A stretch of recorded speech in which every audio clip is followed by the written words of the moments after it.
جو آج ہمیں پڑھنا ہے حج کے بارے میں. کس کے بارے میں پڑھنا ہے؟ اور قرآن کریم کے اندر اللہ تعالیٰ نے ارشاد فرمایا وَلِلَّهِ عَلَى النَّاسِ حِجُّ الْبَيْتِ مَنِ اسْتَطَاعَ إِلَيْهِ سَبِيلًا وَمَنْ كَفَرَ فَإِنَّ اللَّهَ غَنِيٌّ عَنِ الْعَالَمِينَ. اور لوگوں پر اللہ کا یہ حق ہے کہ جو اس گھر تک پہنچنے کی وسعت و قدرت رکھتا ہو وہ اس کا حج کرے، اور جو شخص حج کا انکار کرے تو بے شک اللہ تعالی بے پرواہ ہے سب جہانوں سے. کیا ہے؟ بے پرواہ ہے سب جہانوں سے. آیت کے اندر یہ بتایا گیا، آیت کا مراد یہ ہے کہ حق سے مراد حج کا فرض ہونا ہے. حج کا کیا ہونا ہے؟ فرض ہونا ہے. جو شخص حج کی فرضیت کا انکار کرے وہ کافر ہے. یعنی اگر کسی کو اللہ تعالیٰ نے اتنا مال دیا ہوا ہے، یہاں پر دھیان رکھو، اگر کسی کو اللہ تعالیٰ نے اتنا مال دیا ہوا ہے کہ اس کے اوپر حج کیا ہے؟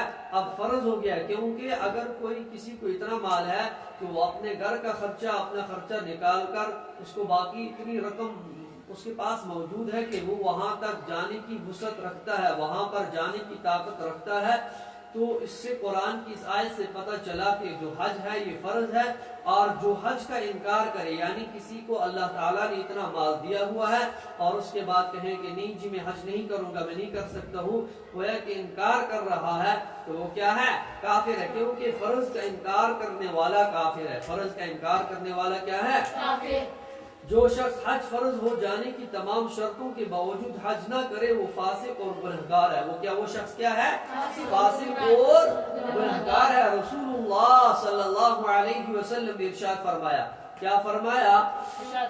جس شخص کو کسی بیماری نے یا کسی واقعی ضرورت نے یا کسی ظالم و جابر حکمران نے نہ روک رکھا ہو اور پھر بھی وہ حج نہ کرے تو چاہیے وہ یہودی مرے یا نصرانی. کتنی بڑی سخت وعید ہے کہ رسول اللہ صلی اللہ علیہ وسلم نے فرمایا کسی شخص، یعنی اگر کوئی شخص بیمار ہے یا کسی کو واقعی ضرورت، یعنی کوئی اس کو ایسی ضرورت پڑ گئی ہے جس کی وجہ سے وہ نہیں جا سکتا ہے، یا کوئی ظالم حکمران ہے جو وہاں پر اس کو جانے کی اجازت نہیں دے رہا ہے، اس نے روک رکھا ہے، اور پھر بھی حج، اور اگر حج نہ کرے تو پھر ہے. لیکن یہاں پر یہ فرما رہے ہیں اگر کسی شخص کو کوئی بھی تنگی نہیں ہے، کوئی بھی بیماری نہیں ہے، کسی بھی حکمران نے نہیں روکے رکھا ہے اور پھر بھی وہ حج نہیں کر رہا ہے، یعنی اس کے پاس پوری آزادی ہے حج کرنے کی، وہ جا سکتا ہے، لیکن اس کے پاس ایسی کوئی بھی دلیل ہے، ایسا کوئی بھی عذر نہیں ہے جس کی وجہ سے وہ حج نہیں کر رہا ہے، تو وہ اللہ کے نبی صلی اللہ علیہ وسلم نے فرمایا چاہے وہ یہودی ہو کر مرے یا نصرانی ہو کر مرے. کتنی بڑی سخت وعید ہے. اب آگے فرما رہے ہیں حج کی تعریف، یعنی حج ہے کیا؟ ایام حج میں مخصوص افعال کو ادا کرنے کے لیے بیت اللہ کی زیارت کرنے کا ارادہ ہے. اور کیا ہے؟ یعنی جو حج ہے، حج صرف جو ہوتا ہے یہ سال میں 5 دن میں ہوتا ہے، سال میں اس کے صرف 5 دن مقرر ہے، اس کے علاوہ آپ کبھی حج نہیں کر سکتے. اور فرمایا کہ جو حج کے ایام یعنی جو مخصوص ہیں، یعنی جو حج کے ایام ان کے اندر جو افعال یعنی جو کام کرنے کا شریعت کے اندر حکم ہے کہ آپ حج کے اندر کیا کر سکتے ہیں. اور سب سے اچھی جو انہوں نے بات بتائی ہے کہ بیت اللہ کی زیارت کرنے کا ارادہ ہے. کیا ہے بیت اللہ کی زیارت کرنے کا ارادہ؟ کیا ہے؟ ایام حج صرف 5 دنوں میں ہوتا ہے. کتنے؟ 8 ذی الحجہ سے لے کر 12 ذی الحجہ تک. یعنی جو ایام حج ہیں، یعنی جو حج کے دن ہیں وہ صرف کتنے دن ہیں؟ 5 دن ہیں. سال میں کتنے دن ہیں؟ 8 ذی الحجہ، 9 ذی الحجہ، اسی طریقے سے 10 اور 11 اور 12 ذی الحجہ تک آپ حج کر سکتے ہیں، اور اس کے باقی علاوہ سال میں آپ کبھی حج نہیں کر سکتے ہیں. اور اسی طریقے سے حج فرض ہونے کی شرطیں کیا ہیں؟ یعنی حج جو ہے یہ کس انسان کے اوپر فرض ہو جاتا ہے؟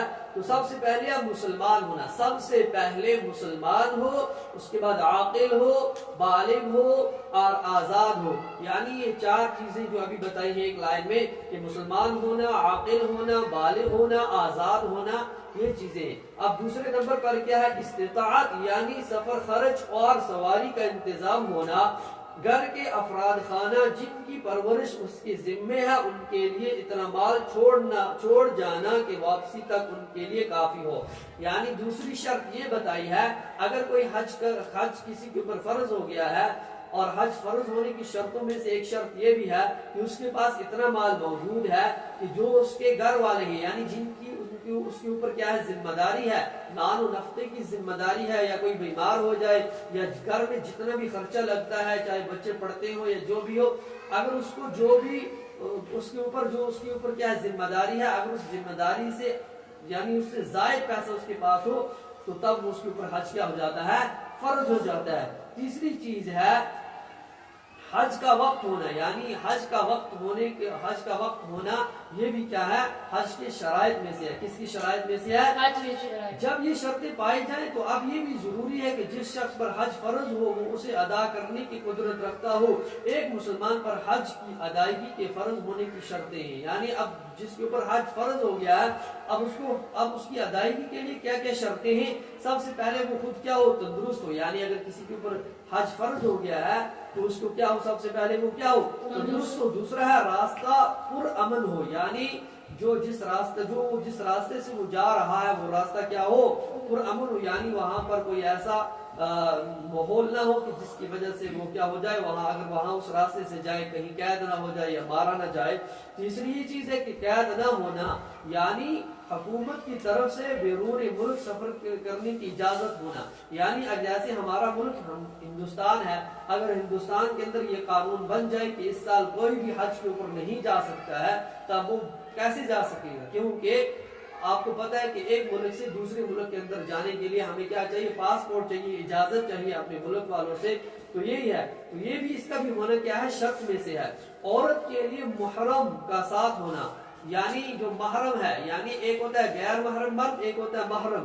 اب شرط میں سے ایک شرط یہ بھی ہے شرائط میں سے کہ جو اگر کوئی عورت حج کرنے جا رہی ہے اس کا کوئی اپنا محرم ساتھ ہو، کیا ہو، جیسے اس کا بھائی ہے، اس کا بیٹا ہے، اس کا خامد ہے، اس کا باپ ہے، تو وہ ان کے ساتھ کیا کر سکتی ہے، جا سکتی ہے۔ اسی طریقے سے جو شخص ان شرطوں کو پورا نہ کر سکے اور اس کی عمر کا آخری وقت آ پہنچے تو اسے چاہیے کہ مرنے کے آثار ظاہر ہونے سے قبل یا مرتے وقت حج بدل کی وصیت کر جائے، یعنی اپنے لیے کسی کو وصیت کر جائے کہ آپ میرے بدلے میں حج کرنا، کیا کرنا، حج کی 3 فرض ہیں۔ حج کے کتنے فرض ہیں؟ 3 فرض ہیں۔ ایک ہے احرام باندھنا، کیا ہے، دوسرا ہے وقوف عرفہ، تیسرا ہے طواف زیارت۔ یہ 3 چیزیں حج کے اندر کیا ہے، فرض ہیں، کیا ہے۔ اب احرام کیا ہے، حج یا عمرے کرنے والوں کے لیے ضروری ہے کہ میقات سے گزرنے سے پہلے احرام باندھ لے، بغیر سلے ہوئے 2 چادروں کو احرام کہتے ہیں۔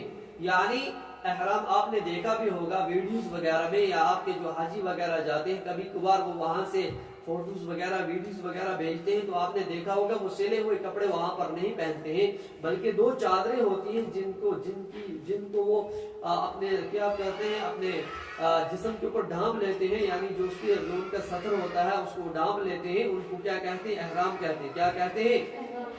عورتوں کے کپڑے ہی ان کا احرام ہے۔ یعنی اب یہاں پر دیکھو مرد کے لیے یہ ہے کہ وہ 2 چادریں احرام کے لیے کیا کریں گے، اپنے جسم کے اوپر پہنیں گے، یعنی ان سے اپنے جسم کو ڈھانپیں گے۔ لیکن عورت کے لیے شریعت کے اندر یہ حکم ہے کہ جو کپڑے انہوں نے پہنے ہیں وہی ان کا کیا ہے، احرام ہے، ان کو یہ چادریں وغیرہ پہننے کی ضرورت نہیں ہے، اور شریعت نے ان کو یہی حکم دیا ہے کہ آپ کا وہی کیا ہے، احرام ہے، جو کپڑے آپ نے لگائے ہیں۔ جس جگہ سے احرام باندھ کر مکہ معظمہ میں داخل ہونے کا ارادہ کرتے ہیں اس جگہ کو میقات کہتے ہیں۔ یعنی جس جگہ پر جا کر ہم کیا کہتے ہیں، احرام باندھتے ہیں، احرام پہنتے ہیں، تو اس جگہ کو کیا کہتے ہیں، میقات کہتے ہیں۔ میقات 5 جگہ ہیں، کتنی میقات 5 ہیں، کتنے ہیں، یعنی اپنے اپنے ملک کے لحاظ سے کس ملک کو کیا کہاں رکھے گئے ہیں۔ سب سے پہلے ہے ذوالحلیفہ، یعنی موجودہ نام اہل مدینہ کے لیے میقات ہے۔ کس کے لیے، یعنی جو مدینہ کے رہنے والے ہیں ان کے لیے کون سا میقات ہے، ذوالحلیفہ۔ دوسرا ہے جحفہ، یعنی اہل شام کے لیے میقات ہے۔ کس کے لیے، تیسرا ہے یم، یعنی اہل یمن کے لیے ہے، ٹھیک ہے نا۔ چوتھا ہے قرن المنازل، یعنی اہل نجد کے لیے میقات ہے۔ کیا ذات اہل عراق کے لیے میقات ہے. یہ 5 میقاتیں وہاں پر آپ ہیں. ہندوستان، پاکستان اور جنوب سے حج یا عمرہ پر جانے والے کیا زائرین حج عمرہ کا میقات یم ہے جو سمندر میں پڑتا ہے. کس میں پڑتا ہے؟ یعنی جیسے ہی وہاں سے وہ گزر رہے ہوتے ہیں تو ان کو جو آگے گائیڈز ہوتے ہیں وہ ان کو آگاہ کرتے ہیں، کیا کر دیتے ہیں کہ آپ اپنا احرام کا کر لے دیجئے، باندھ لیجئے. وہاں پر وہ باندھ لیتے ہیں. تو احرام کی سنتیں کیا ہیں؟ غسل کرنا، خوشبو لگانا، احرام باندھنے سے پہلے احرام کے کپڑوں کا سفید ہونا، احرام کے کپڑوں کا ایسے ہی احرام پہن کر 2 رکعت پڑھنا. یعنی جس نے احرام باندھ لیا اب وہ احرام باندھنے کے بعد کیا کرے گا؟ 2 رکعت کیا پڑھے گا؟ 2 رکعت نماز پڑھے گا. اسی طریقے سے تلبینہ پڑھنا ہے. جیسے تلبینہ کیا ہے؟ لبیک اللہم لبیک لبیک لا شریک لک لبیک ان الحمد والنعمت لک والملک لا شریک لک.